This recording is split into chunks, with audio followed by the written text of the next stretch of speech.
Pour ne citer que Madingo est la dernière référence dont il faut capitaliser d'abord la volonté de se parler, d'échanger sur les questions majeures de la vie nationale et ensuite d'ouvrir des pistes de solutions sur certains problèmes.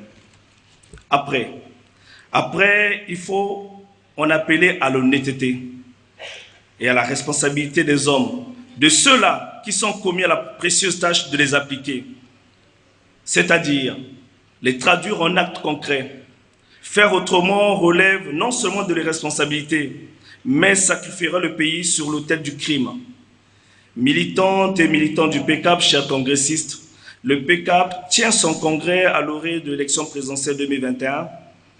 Il n'est point besoin de rappeler que l'élection est le seul moyen démocratique d'alternance. C'est une compétition ouverte à tous les citoyens répondant aux critères édictés par les lois et règlements en la matière. Les partis politiques, dont les acteurs avertissent sur le terrain de cette compétition exaltante et pathétique, c'est d'ailleurs toute la raison de leur existence politique, car un parti se crée pour conquérir le pouvoir ou pour le diriger avec les autres. Il nous revient donc de bien réfléchir, de bien décider en toute responsabilité si le PCAP est prêt à aller aux élections ou à soutenir un candidat. La responsabilité revient à notre congrès, parce que nous savons et nous ne voulons pas revivre l'imbroglio politique au sein du parti, comme l'a souligné le secrétaire général lors de son intervention.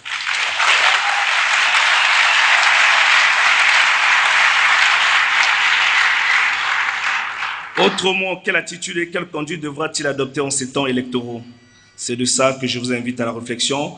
Pour parer à toute éventualité, il nous revient de réorganiser la base de notre parti par sa restructuration en profondeur afin de le redynamiser et conforter ses forces centrifuges pour servir par besoin, sera et au moment opportun. En toute évidence, la participation de notre parti à toutes les élections relève de sa raison sociale et politique. Le boycott n'est point inscrit dans sa conception du centre qu'il a choisi d'occuper depuis que nous sommes revenus à nos fondamentaux de base. Le PCAP doit donc, au sortir du congrès, se mettre debout pour sensibiliser ses militantes et militants. Nous avons des rendez-vous pour le recensement administratif. Nous avons des rendez-vous pour ensemble travailler afin de prendre la meilleure décision possible et pour que demain soit toujours meilleur pour nos militants.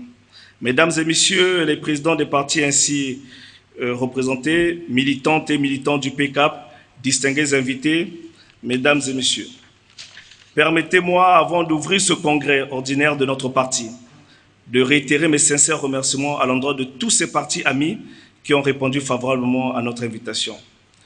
Le grand honneur fait à notre parti par la présence témoigne de l'esprit de tolérance, de camaraderie, d'acceptation de la différence et de la volonté de laisser triompher en nous l'intérêt du Congo, plutôt que de cultiver des éloignements les uns des autres sur des bases de ridiculisme et de la subjectivité. Nous saluons alors votre élégance d'esprit qui assure le vivre ensemble et dire que le vivre ensemble est possible, que le dialogue des partis et de toutes les forces civiles et politiques demeure au cœur même de notre culture congolaise communément partagée. Merci d'être venus, merci d'être là.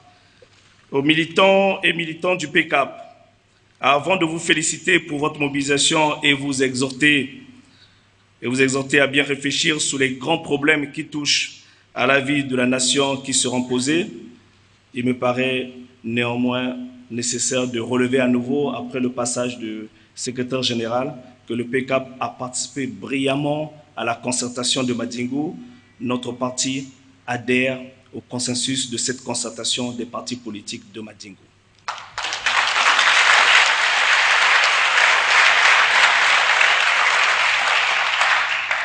Militantes et militants du PCAP, je sais compter sur vous.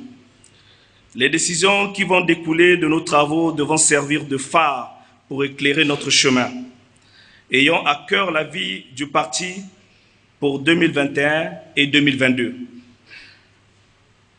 En rang serré et dans la discipline, allons ensemble à ces rendez-vous.